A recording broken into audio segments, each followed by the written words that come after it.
record. Well, Abby's not here, so okay, I'll record. Okay.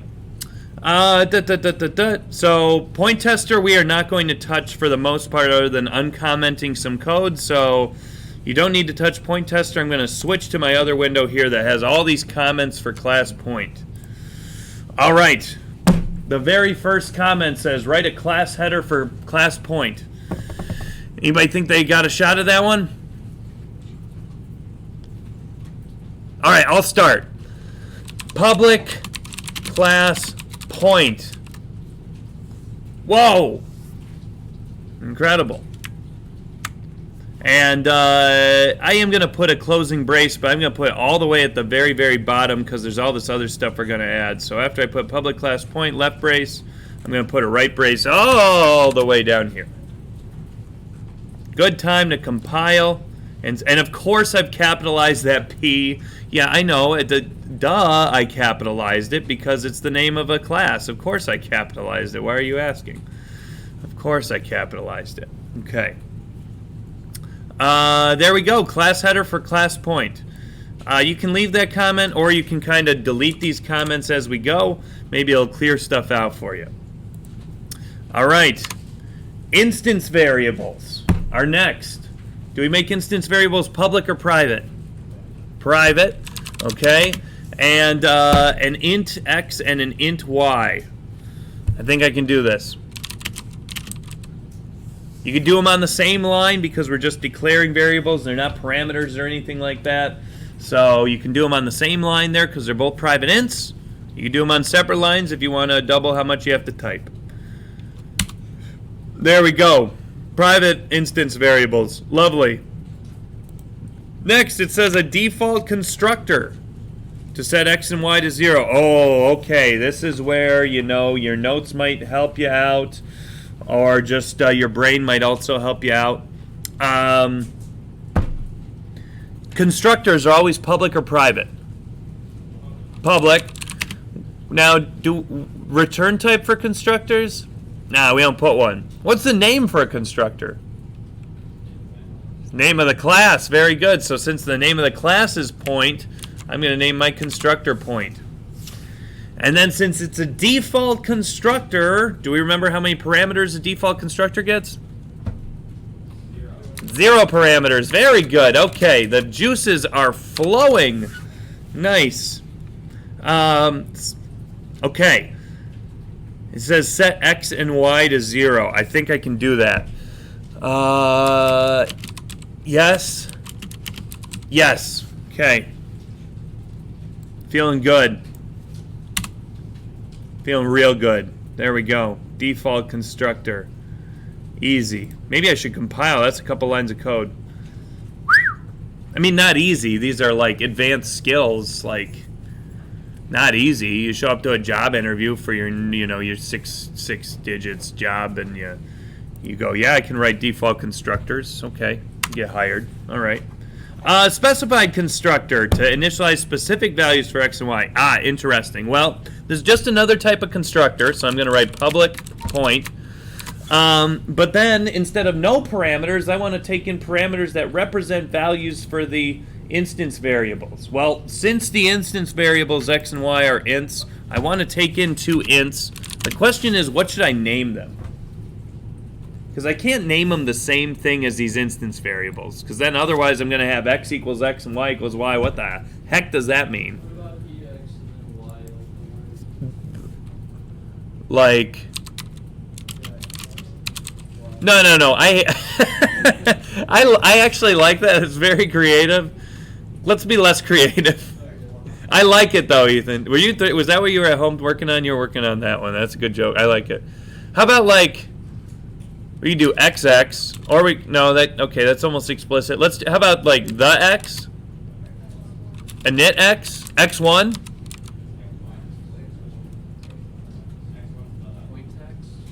Point X? Val X? Init X? The X? Point X? My X? Your X?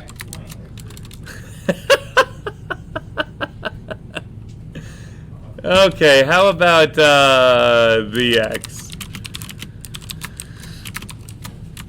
Now, I heard somebody say my X and my Y. I actually like those. That's how my computer science teacher in high school taught us to make parameters, would say my, this and that, and the other thing. So I don't mind that one. It's very nostalgic for me, but there's some people that'll teach you to do this.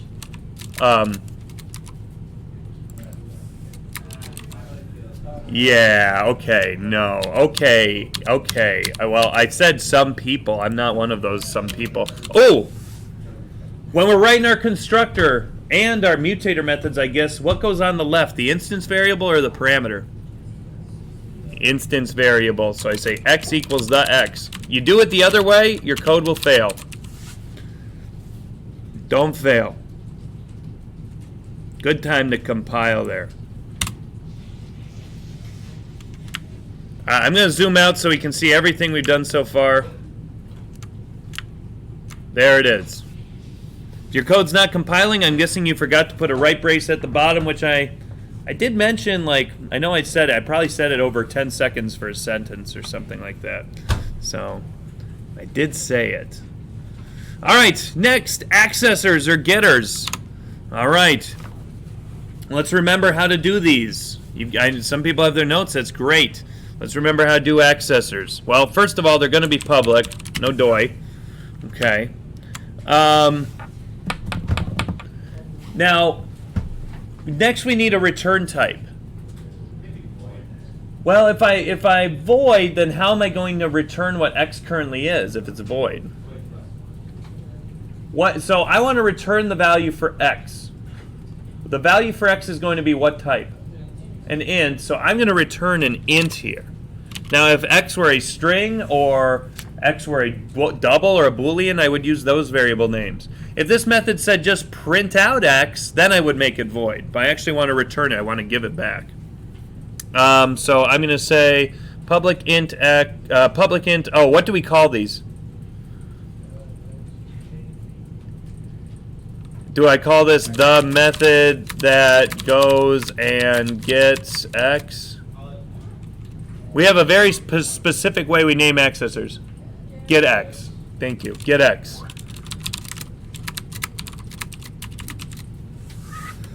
Excuse me. And then, all right, hold on to your hats. Okay.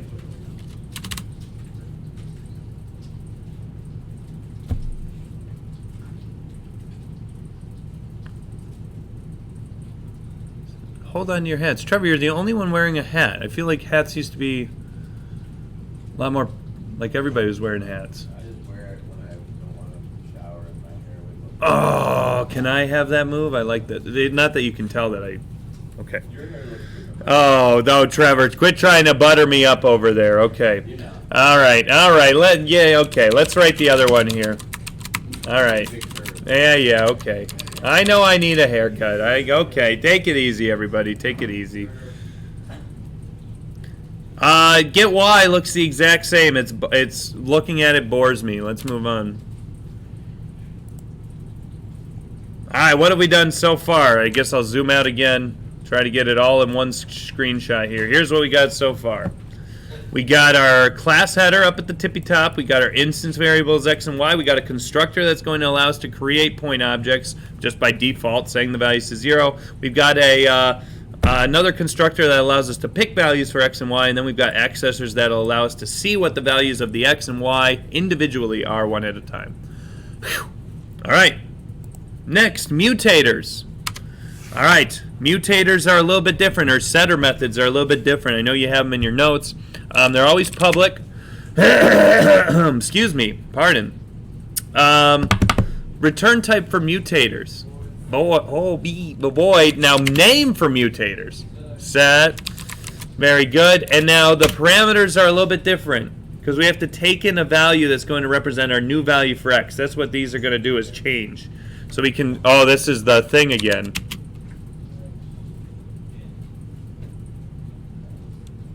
How about let's just do the x again, since that was what we did before.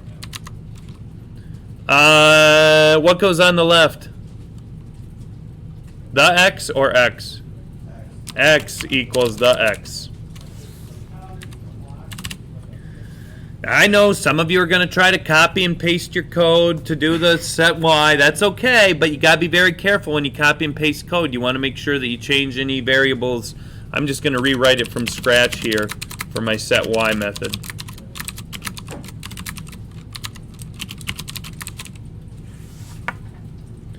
Another good time to compile. Oh, sorry. Whoopsie. There we go.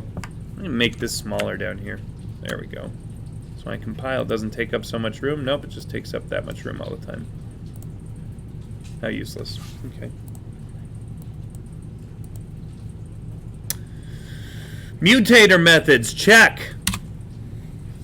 I know you're like, can we see if it's working? Very soon. We just got to write the toString method, and then we'll see if it's working. All right, remember what the toString method does? No? Okay, well, I'll give you a quick primer. The toString method returns a string that is kind of a representation of the instance variables for your object. For a point, I figure, well, you just want it in parentheses, the x value and the y value. So, okay. So the toString method always has the same method header. It always has the same access, the same return type, the same method name, and the same parameters. I know you have it written on your note sheet, but I'll reproduce it here. Public string, toString, no parameters. ToString always looks like that.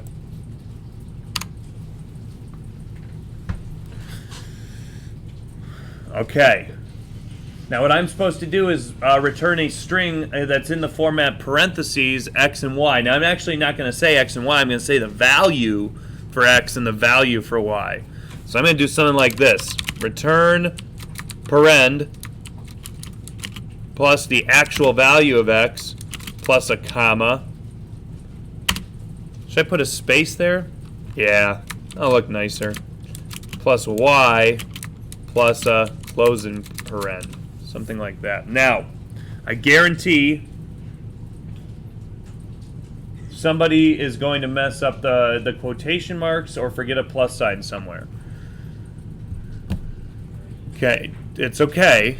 It's okay. That doesn't mean there's something wrong with you. It's just tricky. You want to make sure anywhere it switches from green to black, you have a plus sign, so you're concatenating on those strings together. And then you want to make sure you close the quotes around the parentheses and around the comma. And all that stuff. And don't hit me with one of those, my code looks exactly like your code. The computer always runs your code exactly how you've written it. So something is different if mine compiles and yours does not compile. Or vice versa. Maybe mine doesn't compile and yours does. But something is different. It's like I Spy. See if you can find it. Okay. Guess what, everybody? Now we can test if our code's working. Huzzah! All right, go ahead and compile. If your code doesn't compile, well, then I'll come over and look at it in a second. Go to point tester. Finally, you can go over to point tester. What's point tester? The other thing I had you copy and paste at the beginning. And it says, uncomment this section after completing constructors, getters, setters, and toString. Hey, that's us. I'm going to right-click. Oh, Judas, I missed it.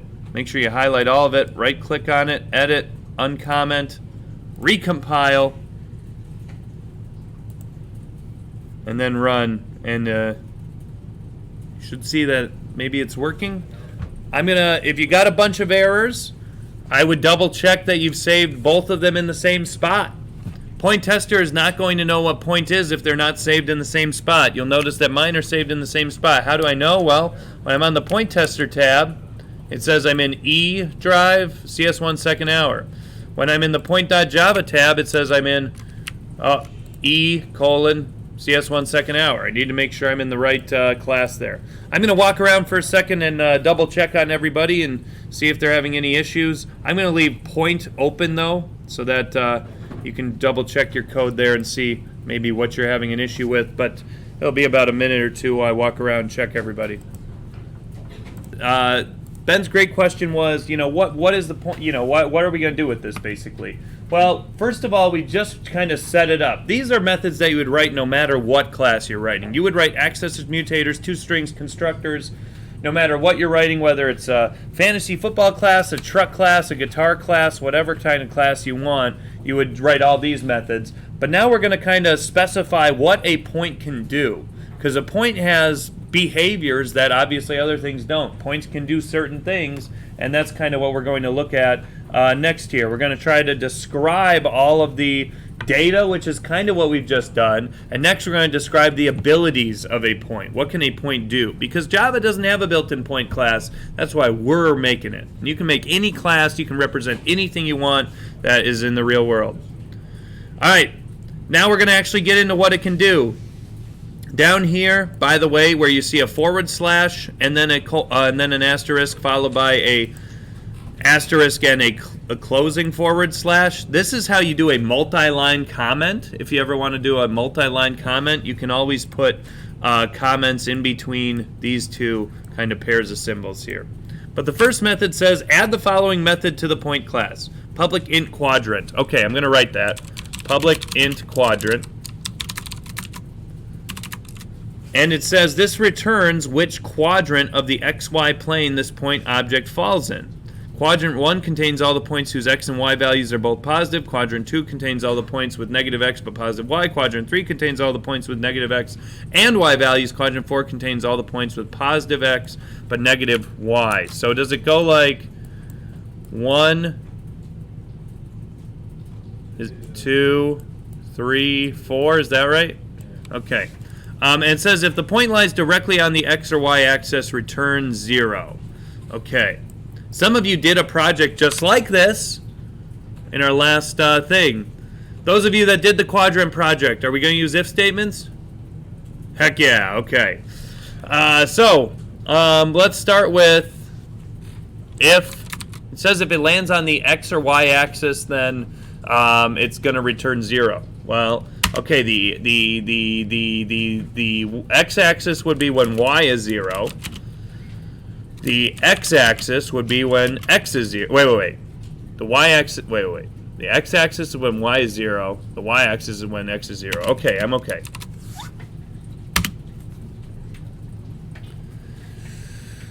Now, this is where things get a little bit interesting. We're not just going to print out something. Our method here is going to return a value, kind of like our accessor methods return a value. What value is it going to return? Well, which numbered quadrant it's in.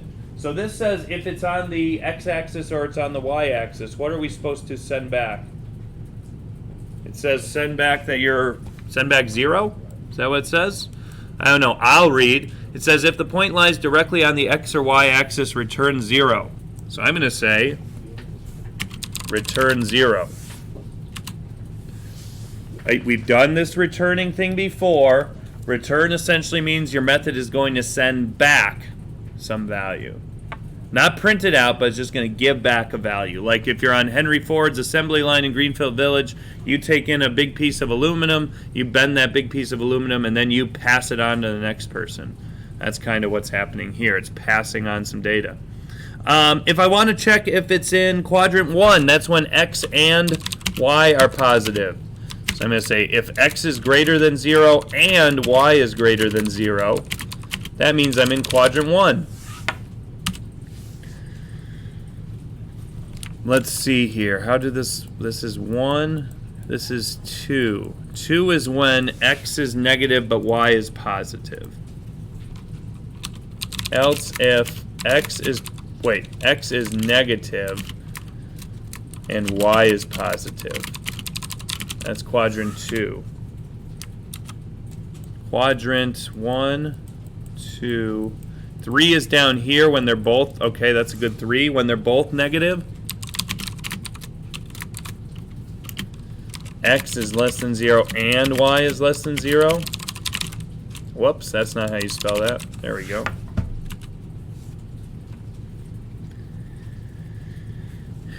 And maybe just else return 4 if it's not on the x or the y axis, and it's not on quadrant 1, and it's not on quadrant 2, and it's not on quadrant 3, then the last Eventuality must be that it's in quadrant 4.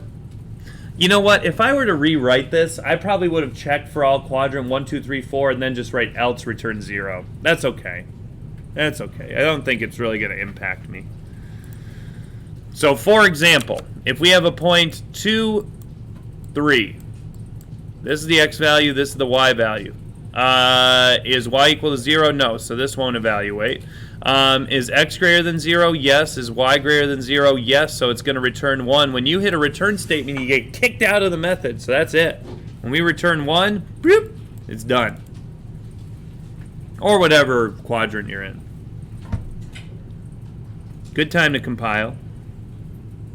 And I believe I put a test in point tester. So if I switch back over to point tester here, I've got a comment that says uncomment this section after completing quadrant. Edit, uncomment. Now let's see, P1 is 0, 0. So I think it's going to say, since it says P1.quadrant, it's going to call the quadrant method on P1. Oh no, P1 got set to 3, 4, never mind. So it should say quadrant 1 hopefully, or 1. Aha. P1 is this point right here that got set to 3, 4. P1 is in quadrant 1. Sweet. I think it's working. Questions on the quadrant method? Now, just a quick review, to call a method, I need to do this is the name of the object, and then this is the name of the method. And then lastly comes any required parameters. Well, since the quadrant method doesn't take in any parameters, then I don't put any parameters, but the parentheses are not optional. So P1 is the object. You know, if you want to test it on another point, you could do P2 or P whatever. Okay. No questions? Okay. All right. Back to point. Next one. It says add the following method to the point class. Flip. Public void flip. Okay, I'll write it. I'll bite. Public void flip. Oh, my code's a little indented weird. Sorry. There we go. Oh, why did it do that? Okay. Ignore. Got it. Public void flip. It says it negates and swaps the x and y coordinates of the point object. Oh boy. For example, if the object initially represents the point 5, negative 3, after the call to flip, the object should represent 3, negative 5. If the object initially represents the point 4, 17, after call flip, the object should represent negative 17, negative 4. So I think I see what's happening.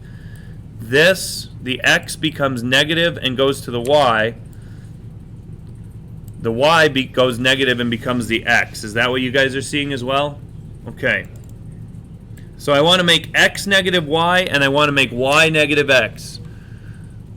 I'm going to show you a way that doesn't work, but it's very close.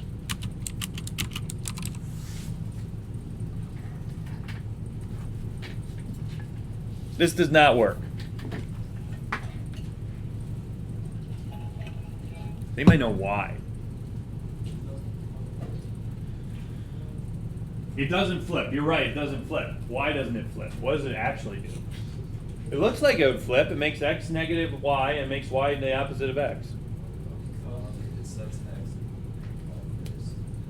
It sets y. If you didn't hear Cody, he said it perfectly. It sets x to negative y first. When I then try to change y to negative x, well, what's x now? Something else. So if you're still lost, I'll do an example here. Let's say the point is 3, 4. Well, what I want to get to is negative 3. No. I want to get to negative 4, negative 3. However, the code I have right now, it says make x negative y. Well, that'll make x negative 4. So then my point looks like this. And then when I try to make y equal to negative x, well, negative x is now going to be 4 again. It doesn't change y at all. Any ideas what I could do? I basically am writing over the value of x. I need to keep the value of x so I can use it later. I've got an idea. I need to kind of temporarily hold on to the value of x. So what if I do this? Int temp equals x. Just to temporarily store that value of x. I'll say x equals negative y, and then y is going to equal negative temp. It just says temporarily store the value of x since you're going to write over it anyway. Now this method's void, so there should be no return for it. All we're doing is changing instance variables. There's no return here. If you still don't understand, now this will temporarily store the value of x, then it'll change x to whatever y is, and then it'll change y to the opposite of what we were temporarily holding. It just makes a little copy and writes it on a sheet of paper and holds on to it. Let's see if that works. If you go back to point tester, I've got something that says uncomment this section after completing flip.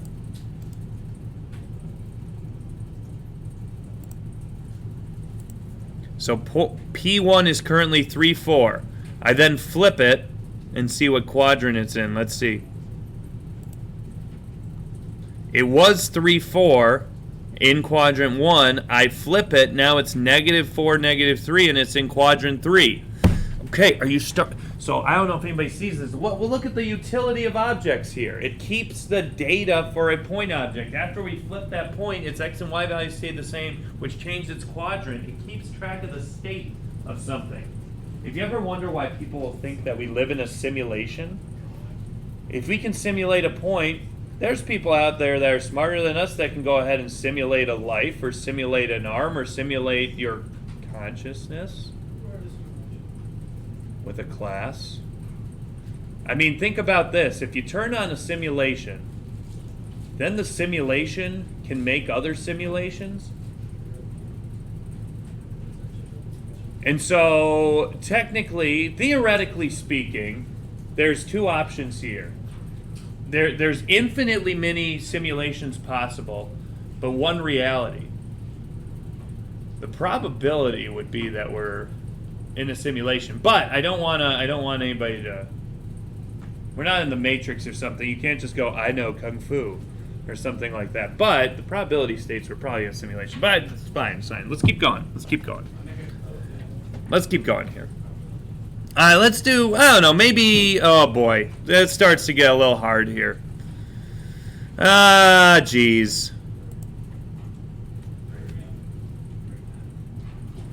Well, okay, really quick, I want to talk about the other methods that I wanted to get to. Two other methods I wanted to get to are called isVertical, where you take in another point and you see if one point is vertical to another one, basically if they're in a vertical line with each other. And then another method that finds the slope between 2 points. Here, I'll make a deal. How about I'll finish those two methods and I'll just post the completed code for those two if you're really curious and interested in them. Does that sound good? Okay, why don't we take our 2-minute break right now, stretch your legs. It's about 9. If you were curious about the other two methods, isVertical and slope, they're kind of interesting. I'm not going to make you guys write them right now, but I'll put the completed code up. For isVertical, it's tricky because you're comparing 2 points. Well, when you call a method, you really only have access to the object that called the method, so you have to have a parameter for the other point that you're taking in. And basically, 2 points are vertical to each other if their x values are the same. So I said x, basically this point's x, the object that called the method, if it's equal to the other point's x, and I have to say other.getX because the x value is private to the other point, I have to use the accessor method to get x. If they're the same, I return true, otherwise I return false. The slope is kind of the same as well. To calculate the slope, you need 2 points. Well, you really only have access to the x and y of the point that called the method, so I have to take in an other point to go ahead and figure out the x and y of that point. To calculate the slope, this is not how you calculate the slope. What did I do? This should be minus. Excuse me, how embarrassing. I don't know how to calculate the slope. Time to go back to pre-algebra, algebra 1, whatever. Okay, that's better. If I take the y and subtract the other one's y, divide it by the x minus the other one's x, I get rise over run essentially, and I calculate the slope between the two lines. And then everything kind of works. So I'll go ahead and I'll post that code if you want to see it. But what I want to get to is your assignment. I want to help you get started on your assignment. How's that sound? Okay, great. Well, we've got about 20 minutes here, so if you could navigate back to the Google Classroom, it says homework. Do the attached practice for homework. I will give 1 point for each method completed out of 10. Interesting. How does this work? Okay, this one's gonna be a little bit different. I think you guys need more practice writing methods. So this is supposed to give you practice writing methods. It says, first of all, create a new class in JGrasp called Methods Practice. I'm going to do that. I'm going to go JGrasp and do that. You can do it with me. I'm going to do a couple of them with you. How nice. Public class, what did I call it? Methods Practice? Methods Practice. Left brace, enter, enter, right brace. Good time to compile. There's never been a better time to compile. That's you guys. Right there.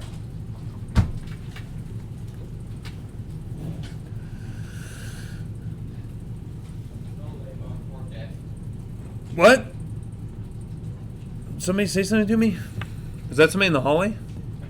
Oh. Don't care. Alright. It says write the method whose description follows. Test the methods by instancing a methods practice type object and then calling him in the main method on that. Okay. So here's the deal. I picked out 10 challenges from this great website called Practice It. Let's look at the first one here. This first one says write a method called print numbers that accepts a maximum number as a parameter and then prints each number from 1 up to that maximum inclusive, boxed by square brackets. So for the example, if somebody calls it and says 15, you're going to do 1, 2, 3, 4, 5, 6, 7, 8, 9, 10, all the way to 15. Somebody calls it and says 5, you're going to do 1, 2, 3, 4, 5. So it looks like I know where I'm starting. It looks like the method is going to tell me where to end. I know I'm counting by ones. Well, let's go ahead and start the method here. It says write a method called print numbers. Now, if it's just going to print stuff, okay, let's go back here. Let's write public. We're going to write the method called print numbers, but what I want to know is what's the return type for this method? It says it's printing stuff. Void. If it's just going to print stuff, we can make it void. Now, if it says it returns a value, then you have to have some return type that's not void. But here it just says it's going to print stuff. So I'm going to make the return type void. Now, when this method is, we got to think about parameters next. I see when the method is called, it looks like it takes in a single integer. Furthermore, it says it accepts a maximum number as a parameter. Both that and this are telling me that I'm supposed to take in a single integer. Is that how you see it as well? It says it accepts a maximum number as a parameter. So I'm going to say it accepts a maximum number as a parameter.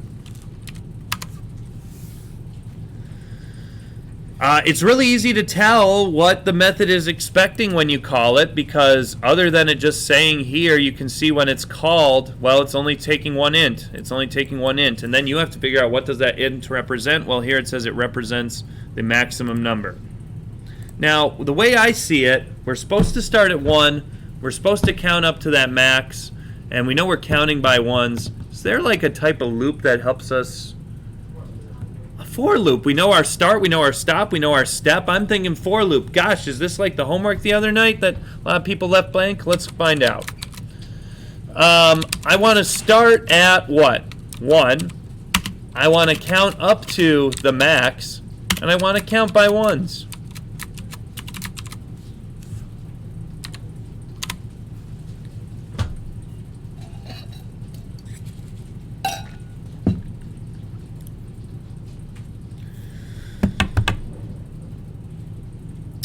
And what am I supposed to print out? Let's look here. It looks like I'm supposed to print out a square bracket. What's going to go in between the square brackets?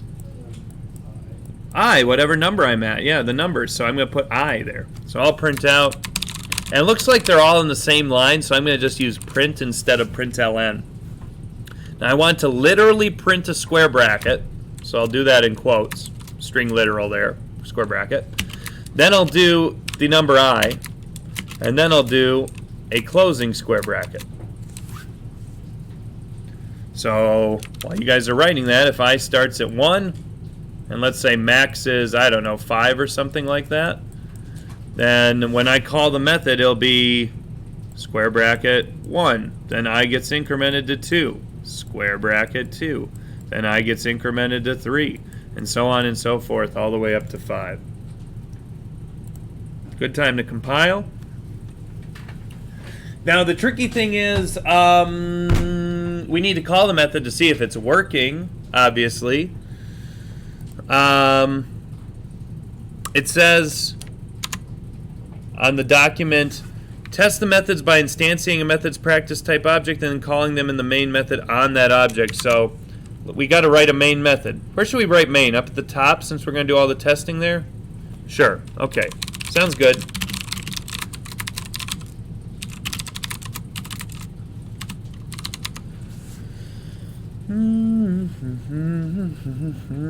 I'm not going to act like this is new because we did it yesterday as well, several days before too. But it's new to you, so that's why we're doing it for more practice. It says make a methods practice type object. Okay, methods practice, I'm going to say M equals new methods practice.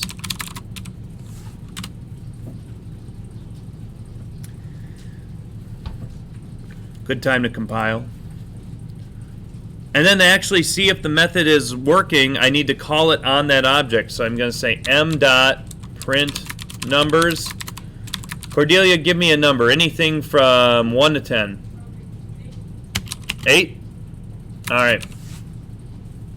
So this should print out 1, 2, 3, 4, 5, 6, 7, 8. Let's see. Hot dang. I change it to AD.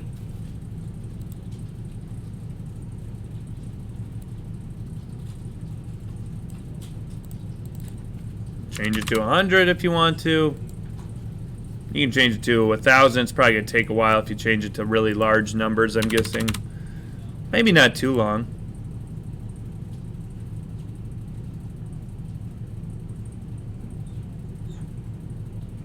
Maybe it does take a while. I'm going to hit end there. I'm just going to say 10. Okay. So there you go. You just wrote a method. You can reuse that method without rewriting that method. Wow! Incredible. Questions? You're 10% of the way done with your homework. Do you want to be 20% done? Let's do it again. Let's look at the next one. Do you want me to go in order? Or you want me to pick a different? You want to just pick one? Just do them in order? Okay, print powers of 2, okay. It says write a method called print powers of 2 that accepts a maximum number, where it says as an argument, you can think of that as a parameter, and it prints each power of 2 from 2 to the 0 up to the maximum power inclusive. For example, considering calling the methods. Print powers of 2, 3. Well, this is 2 to the 0, 2 to the first, 2 to the second, 2 to the third. Print powers of 2, 10. This is 2 to the 0, 2 to the first, 2 to the second, 2 to the third, 2 to the fourth, 2 to the fifth, 2 to the sixth, 2 to the seventh, 2 to the eighth, 2 to the ninth, 2 to the 10th power. So,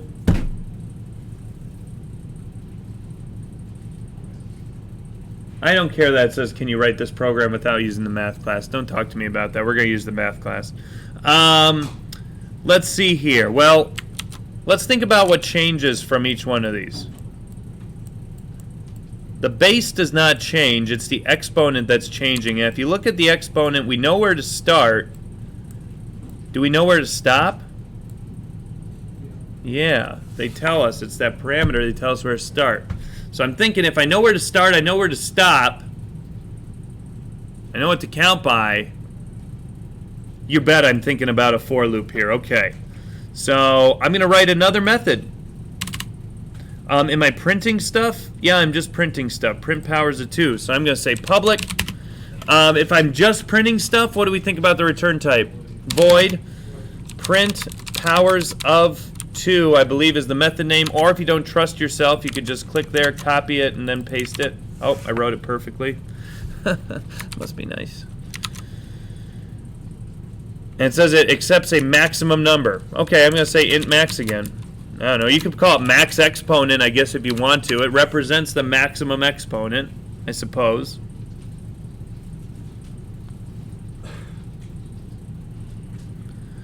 Now, I think it's going to be relatively the same as the last for loop we wrote.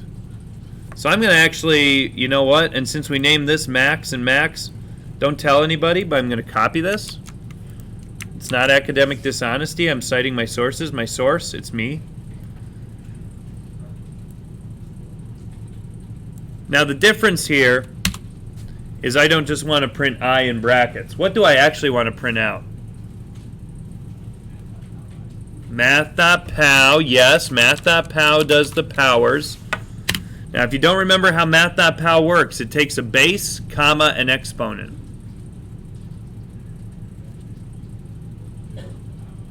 Two is the base, I is the exponent. Lovely. Should we put maybe we should put a space in between them just so we can like see the space between them? I don't know, so we can read them more easily. Now it does say, notice how they don't have a 0.0. Okay, well we'll get back to that. We'll get back to that. I need to call it to see if it's working. How about instead of doing m.print numbers, I do m.print powers of 2.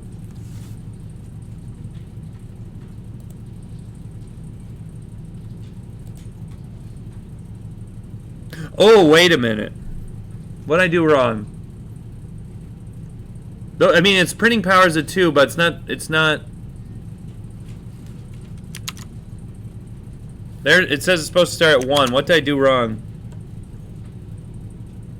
I messed it up. Start 0! Yes, thank you. I need to start the 0 with power. Very good, thank you. I should start at 0 here, so it prints all the powers of 2. Ah, that looks better. Now, what if I didn't want the 0.0? What could I do?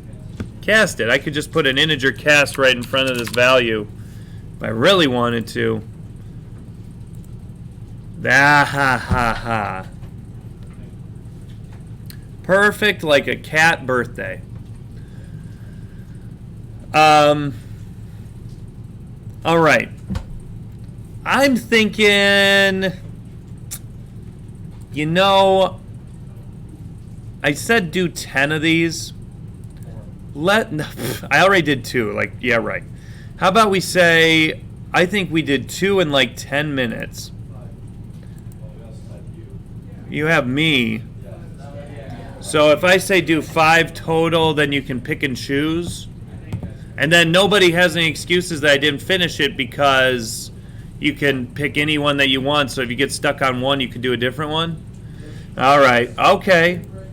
So I'm going to change this to say, do the attached practice for homework. I will give 1 point for each method completed out of 5. And I'm going to put in parentheses here, pick any 5. Well, and then in brackets, we already did 2 together, so that means you have to pick 2, or 3 extra. Look at that. I made sure my does that make sense? So we've done 2. You need to do a total of 5. So you need to pick 3 more of those and complete them. How does that sound? Is that doable? Okay, very doable. All right, now you've got a lot of options on there. There's another print powers one. There's an area, distance, scientific notation, triangle area, vertical, etc., etc. Now, tomorrow if you show up and you don't have a main method and you haven't tested them, I'm going to go, okay, show me the code that tests them. And then you're going to go, oh, well, I didn't test them. And then if they don't work, what am I supposed to say? Nice job? No. Make sure you have something. Make sure you're actually testing them and seeing that they work inside the main method. So pick 3 more of them. That is your homework. If you don't have JGrasp installed, well, this will be a good day to do it because you're probably going to need it for our final project as well at home.